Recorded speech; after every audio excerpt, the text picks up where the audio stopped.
According to the U.S. Special Operations Command, or SOCOM, after-action reports from special operators in the global war on terror indicated that snipers in the Middle East were frequently required to accurately engage personnel at ranges far beyond the capability of the sniper rifles of the time, like the M24 rifle system, which is basically a gussied up 308 Remington 700 that was adopted back in 1988.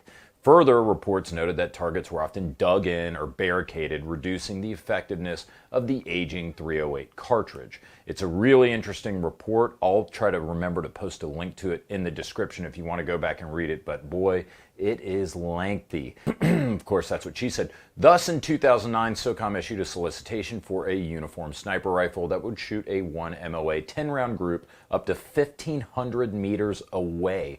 No individual group during this evaluation was permitted to exceed 1.5 MOA. The gun had to weigh less than 18 pounds loaded, had to be shorter than 52 inches long with the ability to mount accessories.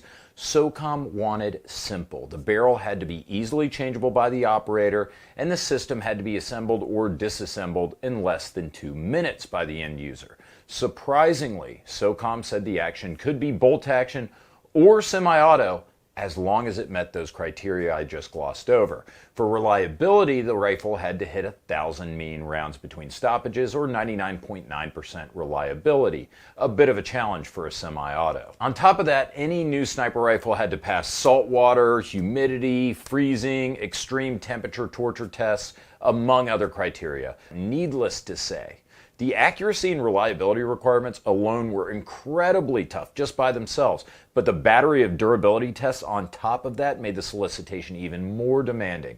Initially, Remington Arms Modular Sniper Rifle won the Precision Sniper Rifle trials. Many of you may remember that, but in 2018, the trials were held again. I speculate that this was because of Remington's bankruptcy issues, but I don't know for sure. And this time, the Barrett MRAD, or Multi-Role Adaptive Design, won the competition. Not only did the MRAD ace all the requirements, but with match-grade ammunition, the MRAD is capable of better than half MOA accuracy at distances of up to 1,500 meters. In 2019, SOCOM awarded $50 million to Barrett to adopt the MRAD in 308 with conversion kits for 300 Norma Mag and 338 Norma Mag.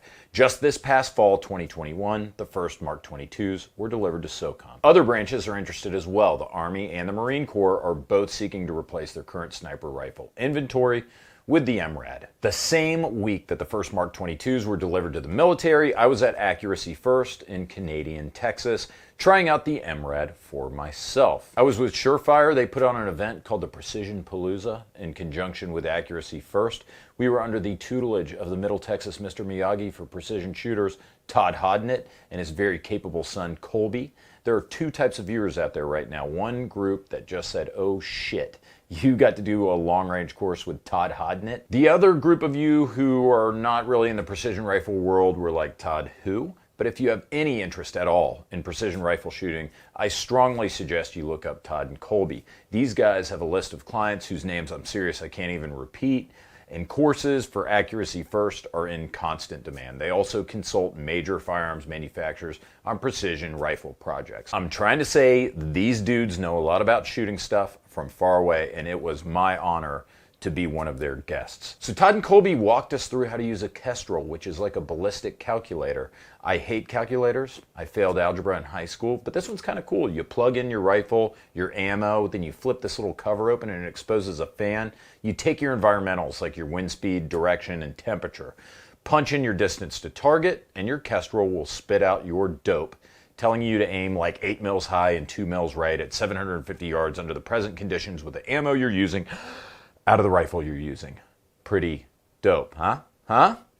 Let's talk about the specs of the Mark 22 before we get into my observations. The Mark 22, aka the Barrett MRAD in 308 configuration with a 20-inch barrel, has an overall length of 42 inches and a weight of 13.9 pounds, a mag capacity of 10 rounds. There are a piss load of options in caliber and barrel length, including 338 Lapua Magnum, 300 Win Mag, 338, 300 Norma Magnum, 7mm Magnum, 6.5 Creedmoor, blah, blah, blah, blah, blah, with, of course, a wide range of barrel lengths. The trigger module can be removed without tools, and the end user can set trigger weight themselves. There's length of pull adjustment for the stock and a cheek riser, and of course, the stock folds up for transport. One of the more brilliant features is a polymer bolt guide, which acts as kind of a dust cover to prevent debris from entering the action. It also has a reversible safety, an ambi mag release, and it accepts AR-15 style pistol grips. If there's an AR-15 grip you like, toss it on the MRAD. The upper receiver is monolithic. For my viewers from Mississippi, that means it's made of one piece. It's fabricated out of 7000 series aluminum with a full-length Picatinny rail for mounting your optic of choice.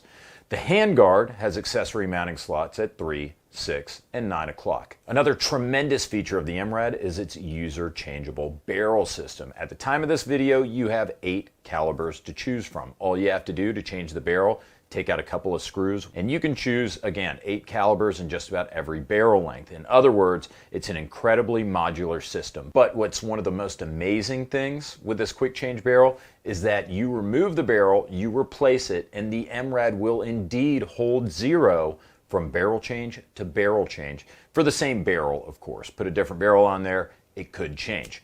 The specs, of course, are impressive. The features, practical, clever, but how did this translate to actual long-distance shooting? I don't think anyone's going to be surprised when I say that the official sniper rifle of the United States Special Operators is pretty much as good as it gets. We set up at Todd and Colby's range at Accuracy First. The claim to fame for this range in Canadian Texas is that it has some of the most volatile and unpredictable wind in the United States, which I guess kind of makes sense considering, I mean, that's what these guys do and what they teach. So I laid down on the line with my shooting buddy, Don, aka Mil-Spec Mojo. We both had Mk22s and 308 that Todd himself allowed us to borrow from his personal collection. But borrowing a Barrett MRAD from Todd is a little bit like borrowing a Bentley from Puff Daddy. It ain't his only one. Todd's replaced virtually all of his working inventory with the Mk22 because he thinks it's the best platform on the market. His words. With that kind of endorsement, there is very little I could add to this video. He has like 9 or 10 of them. I mean, I could literally end the video right now. Todd Hodnett says this gun is good. He knows more than I do. The end. So if you're still watching, I'm assuming you want an ignorant dickhead's opinion, and here goes. I agree with Mr. Hodnett 100%. I don't have nearly the time he does on a diverse selection of precision rifles, but I have shot a few in the time that I've been working as a professional blogger. I'll save the caveats for later when we talk about the cons. There's 2 big ones for me, but as far as the pros go, the list is a mile long. The versions Mojo and I were shooting were stock MRADs, but with Night Force optics and the amazing Surefire SOCOM 338 Ti suppressor. To take a slight pause from the MRAD review, you guys know I'm a bona fide Surefire fanboy. Surefire detractors tend to point to a couple of Surefire stereotypes. 1, they're expensive.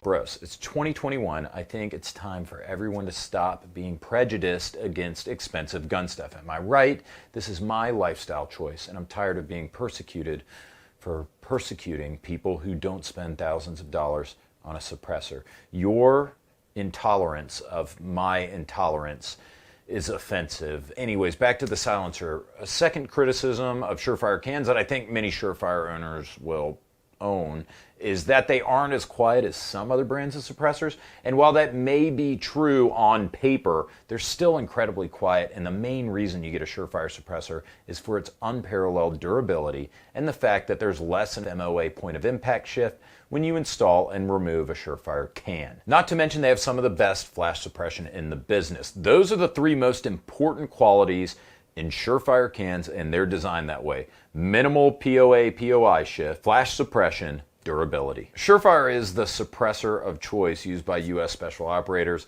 so you can be fairly confident that they're worth the money. Gotta say, I'm still pretty impressed with how quiet this titanium can was for being titanium and from Surefire with a bolt gun.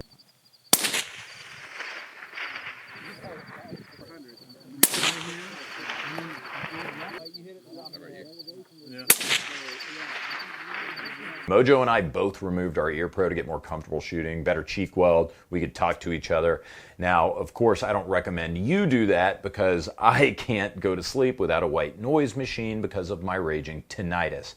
So I'm not telling you to do that at home because that would be irresponsible. I'm just telling you that neither myself nor my shooting partner were remotely uncomfortable in the least with the Surefire SOCOM 338 on a 308 bolt action gun shooting regular match ammo.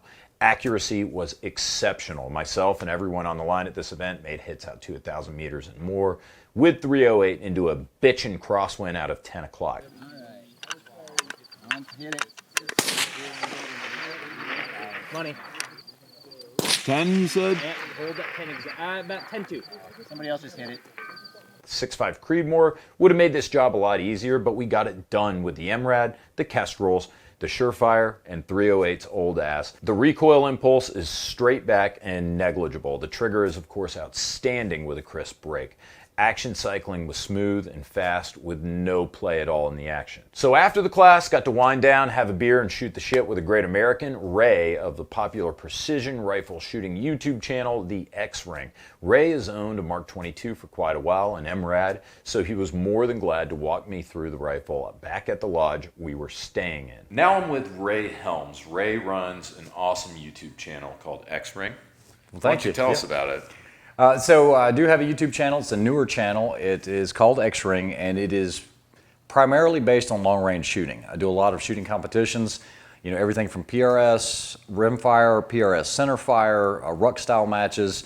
And so there's a lot of different content, everything from machine guns and whatnot, but it is more precision rifle-based than anything. And you already have like over 50,000 subs, right? I think it just broke like 65K. Yeah, that's incredible. That's exciting for me. Yeah, so I mean, you're a talented guy, and as we saw today, like, you know, well, shooting. Talk to me about the Barrett MRAD. You had a lot of good things to say about this gun. I'm curious. What do you like about it? All right, so I go back a little ways with this rifle because the original Barretts, I actually won a Barrett MRAD in a competition that I had won.